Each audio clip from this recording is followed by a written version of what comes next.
Today's story will make you question, which version of yourself are you right now?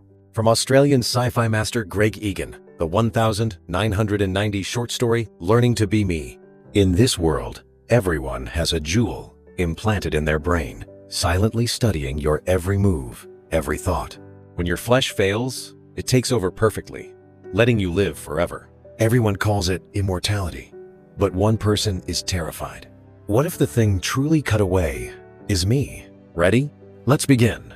I was 6 years old when my parents told me that there was a small, dark jewel inside my skull, learning to be me. Microscopic spiders had woven a fine golden web through my brain, so that the jewel's teacher could listen to the whisper of my thoughts. The jewel itself eavesdropped on my senses and read the chemical messages carried in my bloodstream.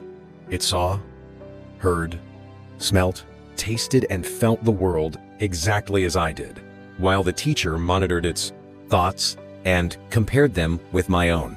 Whenever the jewel's thoughts were wrong, the teacher, faster than thought, rebuilt the jewel, slightly altering it this way and that, seeking out the changes that would make its thoughts correct. Why?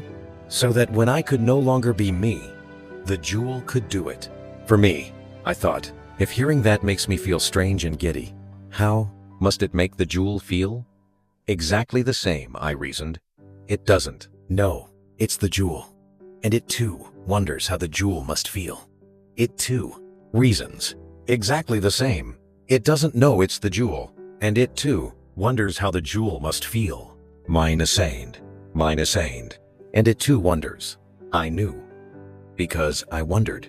It too wonders whether it's the real me, or whether in fact it's only the jewel that's learning to be me. As a scornful 12-year-old, I would have mocked such childish concerns. Everybody had the jewel, save the members of obscure religious sects, and dwelling upon the strangeness of it struck me as unbearably pretentious. The jewel was the jewel, a mundane fact of life, as ordinary as excrement. My friends and I told bad jokes about it, the same way we told bad jokes about sex, to prove to each other how blasé we were about the whole idea. Yet we weren't quite as jaded and imperturbable as we pretended to be. One day when we were all loitering in the park, up to nothing in the Parapecula, one of the gang whose name I've forgotten, but who has stuck in my mind as always being far too clever for his own good, asked each of us in turn, "Who are you? The jewel or the real human?" We all replied unthinkingly, indignantly, "The real human." When the last of us had answered, he cackled and said, "Well, I'm not. I'm the jewel. So you can eat my shit, you losers, because you'll all get flushed down the cosmic toilet, but me, I'm gonna live forever." B9. That's Samana.com. 2R. We beat him on Udall, he bled. By the Esme, I was 14, despite, or perhaps because of, the fact that the jewel was scarcely mentioned in my teaching machine's dull curriculum. I'd given the Kesfion a great deal more thought. The pedantally correct answer when asked, "Are you the jewel or the human?" had to be the human, because only the human brain was physically able to reply. The jewel received input from the senses, but had no control over the body, and its intended reply coincided with what was actually said only because the device was a perfect imitation of the brain. To tell the outside world, "I am the jewel," with speech, with revining, or with any other method involving the body was patently false, although to think it to oneself was not ruled out by this line of reasoning. However, in a broader sense, I decided that the Kession was simply misguided. So long as the jewel and the human brain shared the same sensory input, and so long as the teacher kept their thoughts in perfect step, there was only one person, one identity, one consciousness. This one person merely happened to have the highly property that if either the jewel or the human brain were to be destroyed, he or she would survive unimpaired. People had always and today. He is brains to vatter property and the Davely so. That had 2 lungs and 2 kidneys, and for almost a century, many had lived with 2 hearts. This was the same. A mafia of redundancy, a mafia Mayfair of robustness, no more. That was the year that my parents decided I was mature enough to be told that they had both undergone the switch 3 years before. I pretended to take the news calmly, but I hated them passionately for not having told me yet the Etsme. They had disguised their stay in hospital with lies about a business trip overseas. For 3 years, had been living with jewelheads, and they hadn't even told me. It was exactly what I would have expected of them. "We didn't seem any die-errant to you, did we?" asked my mother. "No," I said truthfully, but burning with resentment nonetheless. "That's why we didn't tell you," said my father. "If you'd known, we'd switched. At the CINME, you might have imagined that we'd changed in some way. By wiping on Ewell now, to tell you, we've made it easier for you to convince yourself that we're Sewell, the same people we've always been." He put an arm around me and squeezed me. I almost screamed out, "Don't touch me." But I remembered in Izmi that I'd convinced myself that the jewel was no big deal. I should have guessed that they'd done it long before they confessed. Ezra all, I'd known for years that most people underwent the calm switch in their early 30s. By then, it's downhill for the organic brain, and it would be foolish to have the jewel mimic this decline. So the prespression nervous system is rewired. The reins of the body are handed over to the brings, jewel, and the teacher is deactivated. For a week, the outward-bound impulses from the brain are compared with those from the jewel. But by this ESME, the jewel is a perfect copy, and no die-errances are ever detected. The brain is removed, discarded, and replaced with a spongy, USU-cultured object, brain-shaped down to the level of the finest capillaries, but no more capable of thought than a lung or a kidney.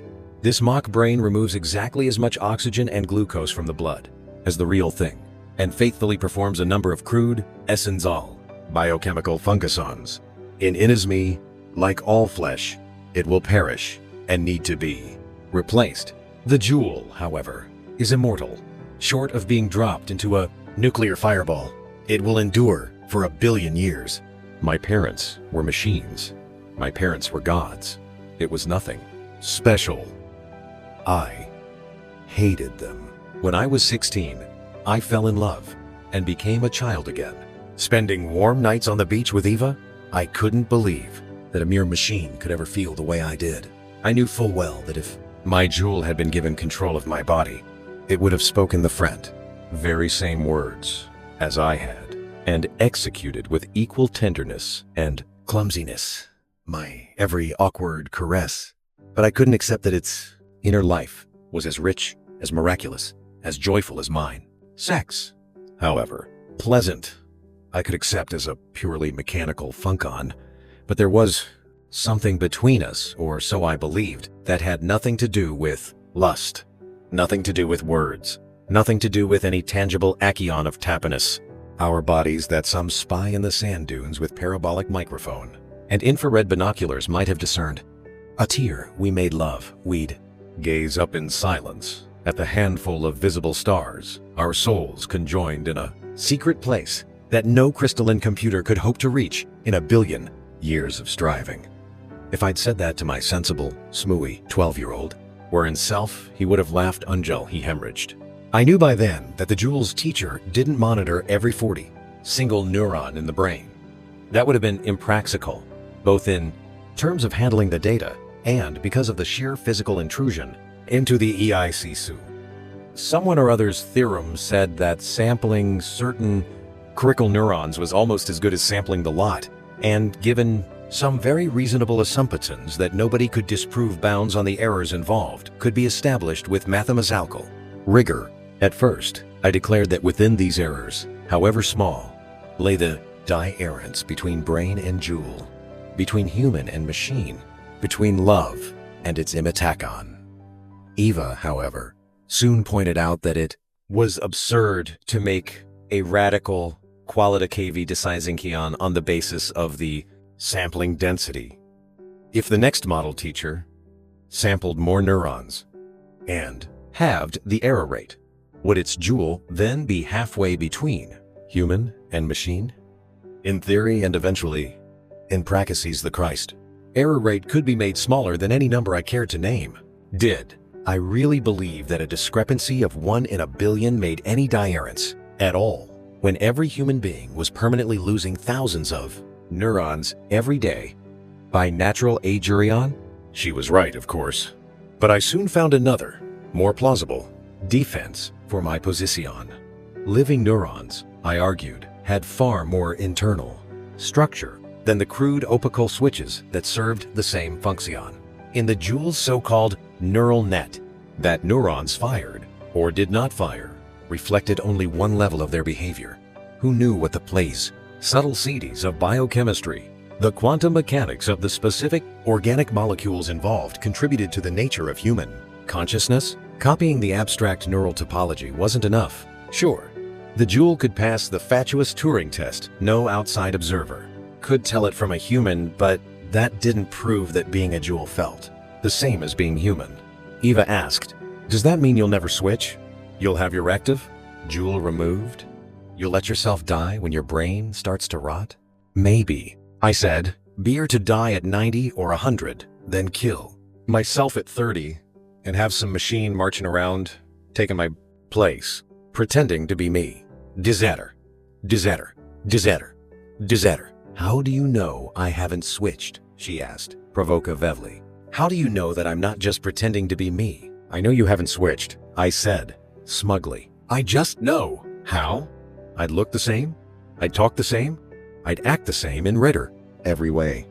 People are switching younger these days. So how do you... I know I haven't.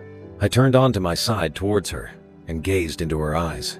Telepathy, magic, the communion of souls. My 12-year-old self started snickering, but by then I knew exactly how to drive him away.